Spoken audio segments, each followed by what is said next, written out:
You are looking at Julian's pronunciation guide, where we look at how to pronounce better some of the most mispronounced words in the world, like this other curious word. But how do you say what you're looking for today?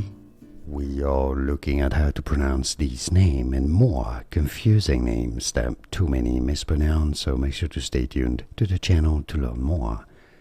Jacob is how it is said in English. Jacob. Now in different languages and countries it might be said as Jacob in some languages and regions, but in English, Jacob.